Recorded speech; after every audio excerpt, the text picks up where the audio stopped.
तो आपने देखा होगा कि जब कोई शख्स कोई काम गलत कर बैठता है तो वो अपने बॉस के सामने नहीं जाता।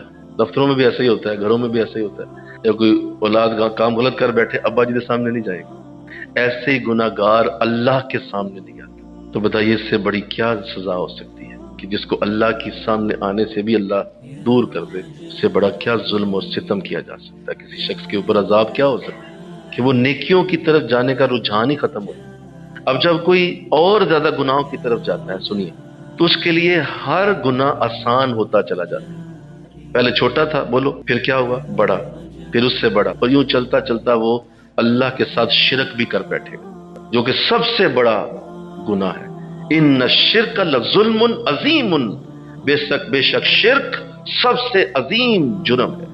वो भी कर दे। क्यों? क्योंकि उसके लिए गुनाह करते करते करते एक वक्त आया कि वो शिरक के भी मामलात में जा बैठा। फिर गुनाह उसको वहां तक ले जाएंगे कि जहां वो अल्लाह का भी इनकार कर सकता है। तो इसलिए गुनाहों के मामलात जहां तक दूर तक जाते चले जाते हैं, उतनी ही फसाद की चीजें बढ़ती जाएंगी, उतना ही ज्यादा फसाद फैलता जाएगा। इसी के मुकाबले में सुनो, जहां नेकियां होती हैं, यही अंदाज नेकियों के भी। सबसे पहली चीज, नेकी तुम्हारे अंदर सुकून पैदा करती है। तुम्हारा चेहरा पुरसुकून होगा, तुम्हारे ऊपर हजार क़यामतें भी गुजर जाएंगी, तुम्हारे चेहरे के ऊपर एक बल नहीं आएगा। आप हैरान होंगे, यार ये कैसा शख्स है, इसको कितना कितना हम देखते रहते हैं, हर वक्त देखते हैं, कभी इसे हमने परेशान नहीं देखा। दुनिया कितनी परेशान है, ये बंदा परेशान क्यों नहीं है? वो इसलिए नहीं है कि वो नेकियों में लगा रहता है। जो नेकियों का पहला रिजल्ट ही ये है कि वो तुम्हारे लिए आसानी और सुकून पैदा करती है, और वो सुकून तुम्हारे चेहरे पे, तुम्हारे आवाज में, तुम्हारे दिल की धड़कनों में नजर आएगा।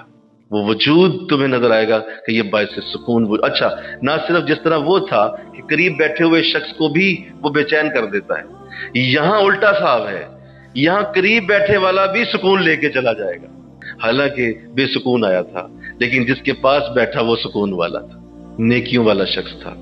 तो ये नेकी का पहला रिजल्ट। दूसरा रिजल्ट ये आता है कि जिस जगह पे नेकी होती है, अल्लाह उस जगह को बरकत अता फरमाता है, अल्लाह उस जगह को खोल देता है, वुसअत देता है। वो छोटी भी जगह होगी तो ऐसा लगेगा जन्नत का महल है। वो छोटा सा घर होगा, लेकिन यूं लगेगा जैसे जन्नत की सारी नेमतें यहीं उतरी हुई, नेकी की वजह से। क्योंकि नेकी का ताल्लुक डायरेक्ट जन्नत के साथ है। तो जहां नेकी होती है, जन्नत का एक लिंक वहां उतार दिया जाता है। तो जिस जगह पे आप नेकी कर रहे हैं, समझ लें कि अब यहाँ पे जन्नत की नेमतें उतर रही, बरकतें उतर रही हैं, फजल उतर रहे हैं। अकल इस्लाम ने फरमाया, ऐ मेरे साहबा, जब जन्नत के बागों में जाओ तो खूब खाया पिया करो। फरमाया, हुजूर दुनिया में जन्नत के बाग? अभी तो हम दुनिया में, जन्नत यहाँ कहाँ है? फरमाया, जब तुम अल्लाह के जिक्र की मजलिस सजाते हो तो वो जन्नत का बाग ही होती है। तो रज़ा वो जन्नत के मजे, जन्नत की रहमतें उस नेकी वाली जगह पे आ जाती। फिर नेकी वाला शख्स जब आगे और ज्यादा नेकियों में चलता है और आगे अल्लाह बढ़ाता है उसे, तो अल्लाह उसके अंदर खौफ नहीं, बोलो उस वहां क्या था, बोल दीजिए, खौफ पैदा हो जाता है। जहां जाएगा खौफ ज़दा रहेगा, खौफ ज़दा ही फिरेगा, और अंदर अजीब सी खौफ की टेंशन लेके फिर रहा होगा। ये शख्स ऐसा नहीं होगा। ये जहां जाएगा ये उम्मीद लेके जाएगा वहां, नहीं नहीं अल्लाह माफ करने वाला है, नहीं नहीं अल्लाह फजल करने वाला है, नहीं नहीं जहां जाऊंगा अल्लाह की रहमतें मेरे साथ होंगी।